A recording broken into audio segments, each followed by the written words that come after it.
இந்த குழந்தைக்கும் சாயந்தரமானால் கண்ணு தெரியலையா? இந்த குழந்தையும் அப்படி தான் பிறந்திருக்குதா? 4 தலைமுறையாக நான் அந்த குடும்பத்தை பார்த்துன்னு இருக்கேங்க.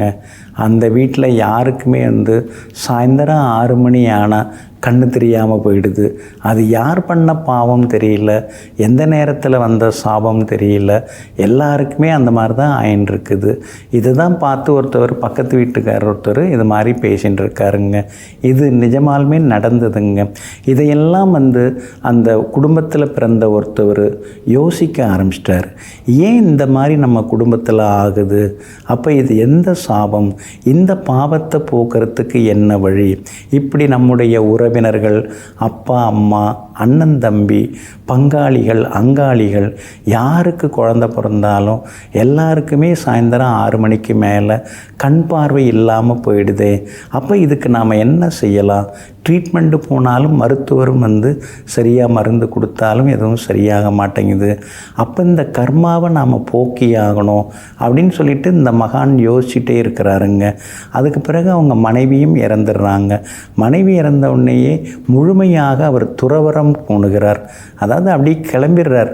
இதுக்கு விடை தெரிஞ்சாகணும் இறைவா, ஏன் எங்கள் குடும்பத்தில் எங்கள் வாரிசுகளுக்கு எங்கள் வகையறாளுக்கு மட்டும் இந்த மாதிரி ஒரு சோகம் நடக்குது அப்படின்னு சொல்லிட்டு அவர் அப்படியே காட்டுக்கு கிளம்புறாருங்க.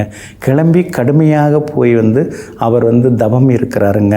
சொந்த ஊரிலிருந்து விலகி ரெங்கப்பாளையம் அப்படின்னு ஒரு ஊர், அந்த ரெங்கப்பாளையம் ஊருக்கு வரார். அங்கே உட்கார்ந்து கடுமையாக தவம் செய்கிறார். அங்கே முனியாண்டி சித்தர் அப்படிங்கிற ஒரு பெரிய சித்தருடைய சமாதி வளாகம், அதில் அருள்மிகு முருகன் கோவில் அங்கே இருக்குது. அந்த முருகன் கோவிலில் பூசாரியாக 2 வருஷம் வேலை பார்க்குறார். முருகன்ட்டையும் கதறார், ஏன் எங்கள் குடும்பத்தில் மட்டும் இது மாதிரி ஆகுது, ஏன் அவங்களுக்கெல்லாம் பார்வை வராமல் போகுது அப்படின்னு சொல்லிட்டு முருகன்ட்டையும் கதறி அழுகிறார். அதுக்கு பிறகு அவர் கேரளா போகிறார். கேரளா போயிட்டு அங்கே 18 வருடங்கள் கடுமையாக தவம் செய்கிறார். சித்த வைத்தியம் அதெல்லாம் அவர் தெரிஞ்சுக்கிறார். அதுக்கடுத்து ஹோமங்கள் செய்கிறதுக்கு தெரிஞ்சுக்கிறார். ரசமணி செய்கிறது, ரசவாதம் செய்கிறது, இப்படி எல்லாமே அவர் முழுமையாக தெரிஞ்சுக்கிறார். அப்படிப்பட்ட மகானுடைய பேர் வெங்கடசாமி சுவாமிகள்னு அவருடைய பேருங்க. அப்போ கேரளாவில் அந்த 18 வருஷம் இருந்து எல்லாம் கற்றுக்கிறாரு. இவரை பார்த்த உடனே கேரளாக்கார மக்கள்லாம் ரொம்ப ஆச்சரியப்படுறாங்க. ஆச்சரியப்பட்டு இவரை தண்டு சந்நியாசி, தண்டு சுவாமிகள் அப்படின்னு இவரை கூப்பிட ஆரம்பிக்கிறாங்க.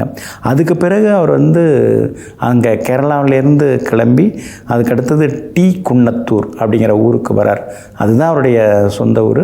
அங்கே எல்லாருக்கும் சித்த வைத்தியம் பார்க்குறார். வர்றவங்க போகிறவங்களுக்கெல்லாம் நோயெல்லாம் சரியாகுது. அதுக்கு பிறகு பார்த்திங்கன்னா வர்றவங்க போகிறவங்கெல்லாம் இவர் புகழ் பாட ஆரம்பிச்சிட்டாங்க. எல்லாருக்குமே நோய்கள் எல்லாமே குணமாகுது. சாதாரண ஜனங்களுக்கு எல்லாமே சரியாகுது. ரசமணி சிலருக்கு செய்து தராரு, ரசவாதம் செய்து தராரு, சித்த வைத்தியம் பார்க்குறாரு. ரொம்ப பிரச்சனை உள்ளவங்களுக்கெல்லாம் ஹோமங்கள் செய்து கொடுக்குறாரு. அவங்களுக்கெல்லாம் அந்த கர்ம வினைகள் எல்லாமே விலக ஆரம்பிக்குது. இது இறைவனுடைய திருத்தொண்டாக யார்கிட்டையுமே எந்த ஊதியமும் பெறாமல் அவரோட சொந்த இதிலே எல்லாருக்கும் செய்ய ஆரம்பிக்கிறார். இப்படி தொடர்ந்து செய்துகிட்டே இருக்கும் பொழுது கொஞ்சம் கொஞ்சமாக அவங்க குடும்பத்தோட சாபம் எல்லாமே விலக ஆரம்பிக்குது. அவங்க வகையறாவோட சாபம் எல்லாமே விலக ஆரம்பிக்குது. அதுக்கு பிறகு அதாவது இவருடைய வயது மூப்புக்கு பிறகு பிறக்கக்கூடிய பிள்ளைகளுக்கு எல்லாமே நல்லா கண்ணு தெரிய ஆரம்பிக்குது. அந்த 6 மணிக்கு பிறகு பார்வை இல்லாமல் போகும் இல்லைங்களா, அந்த பிரச்சனை இல்லாமல் போகுதுங்க. இப்போவும் அவங்களுடைய குடும்ப வகையறாவில் பிறக்கிற பிள்ளைகளுக்கு எந்த விதமான கோளாறும் இல்லாமல் இன்றைக்கும் நல்லா இருக்காங்க.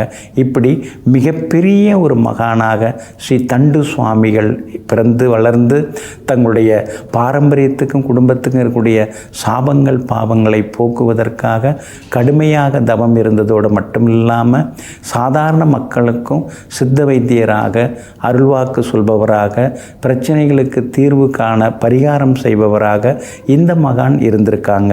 இந்த மகானுடைய ஜீவசமாதி அதாவது ஸ்ரீ வெங்கடசாமி சுவாமிகள் என்கிற தண்டு சுவாமிகள், தண்டு சந்நியாசியுடைய ஜீவசமாதி எங்கே இருக்குன்னா மதுரையிலிருந்து 35 கிலோமீட்டர் தூரத்தில் டி குன்னத்தூர் அப்படின்னு ஒரு ஊருங்க. அங்கே அருகில் ஒரு அரசு உயர்நிலைப்பள்ளி இருக்குது. அதுக்கு பக்கத்தில் பார்த்திங்கன்னா இந்த மகானுடைய ஜீவசமாதி அமைஞ்சிருக்குங்க. அதாவது தேன் மெழுகு அட்டை இருக்கும் இல்லைங்களா, அந்த மாதிரி கரிய நிறத்தில் ஒரு அற்புதமான சிவலிங்கம் செய்து இவர் வழிபட்டுட்டு இருந்திருக்கார். இன்றைக்கும் நீங்கள் போனீங்கன்னா அந்த கரிய நிற சிவலிங்கத்தை பார்க்கலாம். அங்கே போய் உட்காந்து கொஞ்சம் தியானம் பண்ணலாம். அங்கே போய் வந்தவங்களுக்கெல்லாம் நோய்கள் விலகுது, அழகு ஆரோக்கியம் கூடுது, கர்ம வினைகள் எல்லாமே விலகுதுங்க. நெஞ்சிற்கினியவர்களே, குருவாரமாகிய இன்றைய நாள் மகான்கள், யோகிகள், தவசிகளின் பேரருளாலும் ஆசீர்வாதத்தாலும் வெற்றி திருநாளாக உங்களுக்கு அமையட்டும். சஷ்டி திதி என்பதனால் முருகப்பெருமானின் திருவருளும் உங்களுக்கு முழுமையாக கிடைக்கட்டும்.